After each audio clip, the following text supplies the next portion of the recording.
Lamborghini டயாப்லோ.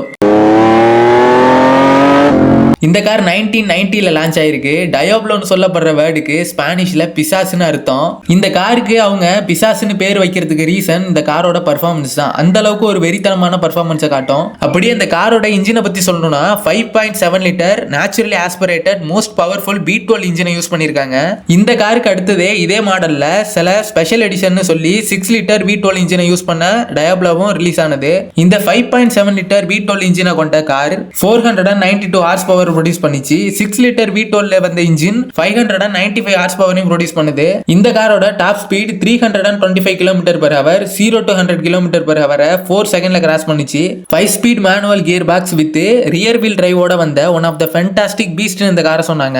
இந்த காரை பார்த்து மிரண்டு போன பாதி பேர் இந்த காருக்கு ஃபேன்ஸாவும் ஆனாங்க. அதோட மட்டும் இல்லாம இந்த காருக்கு பிக்கஸ்ட் காம்படிட்டரா ஃபெராரியோட S40 அப்புறம் S50யும் ஜாகுவாரோட XJ220யும் புகாட்டியோட EB110 ஒரு மாடலும் இருந்துச்சு. என்னதான் போட்டிக்கு நிறைய கார் இருந்தாலும் லாம்போகினி அவங்களெல்லாம் பெருசா கண்டுக்கவே இல்லை. ஸ்பெஷல் எடிஷன் சொல்லி டயாப்லோவோட அடுத்தடுத்த சீரீஸை ரிலீஸ் பண்ணிட்டு தான் இருந்தாங்க. உங்களில் எத்தனை பேருக்கு லாம்போகினி கார்ஸ் பிடிக்கும்னு கமெண்ட்ல சொல்லுங்க, நானும் தெரிஞ்சுக்கிறேன்.